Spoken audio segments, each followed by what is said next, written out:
Esse é mais um momento para explicação da palavra de Deus. A pergunta formulada: como entender que somos a imagem e semelhança de Deus? Há várias interpretações sobre este tema. Alguns entendem que, por Deus ter nos formado do pó da terra, soprado nas nossas narinas o fôlego de vida, e nós tornamos um ser vivente, formado de corpo, alma e espírito, há uma correlação com a figura do Deus Uno, mas trino nas pessoas do Pai, do Filho e do Espírito Santo. Mas isso não é verdade. O primeiro ponto que nós temos que destacar é que, quando observamos a Bíblia, algumas passagens fala apenas em semelhança, outras falam em imagens. Então nós vamos ver que imagem e semelhança de Deus são sinônimos. Mas temos que entender que Deus é espírito. Ele não tem corpo, e nós temos um corpo. Existe a figura do Criador em tudo que existe na face da terra. Tudo que está abaixo da terra, existe a figura de um Criador. Todos os objetos foram criados por alguém. A lógica e a razão afirmam que para uma coisa existir, deve haver primeiro um que tenha existência própria. A palavra de Deus diz que, no princípio, Deus criou os céus e a terra. No princípio. Logo, lá no princípio, deveria haver a figura de um Criador.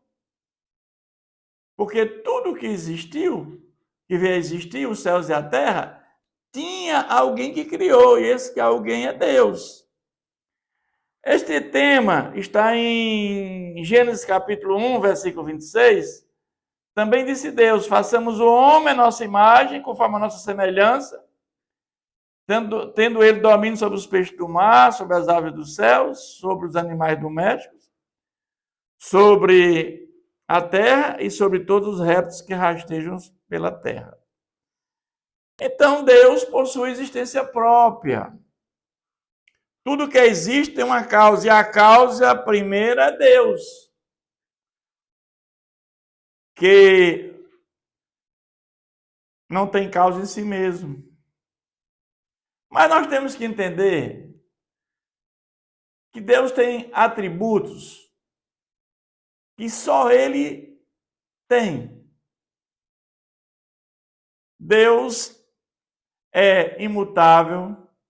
Deus não tem princípio nem fim. Deus é onipresente, onipotente, onisciente. Deus é santidade. Esses são atributos que Deus não comunicou. Ele não transferiu para ninguém, somente Ele tem esses atributos. Mas tem alguns atributos que Deus comunicou aos homens, à sua criação: bondade, amor, misericórdia, justiça, inteligência. Então o homem tem esses atributos comunicáveis que Deus comunicou. E aí o nosso entendimento é que nós somos criados à imagem e semelhança de Deus, no que diz respeito aos atributos que Ele nos comunicou. É isso que nós somos, a imagem e semelhança de Deus. Porque nós podemos ter bondade, amor, misericórdia, justiça. Deus comunicou isso para nós. Então a resposta para esta pergunta está exatamente nos atributos comunicáveis que Deus transferiu para nós. Porque a revelação geral de Deus é o universo. Então, a resposta é nesse sentido. É nos atributos comunicáveis de Deus, que nós somos a imagem e semelhança dele. Que Deus continue nos abençoando.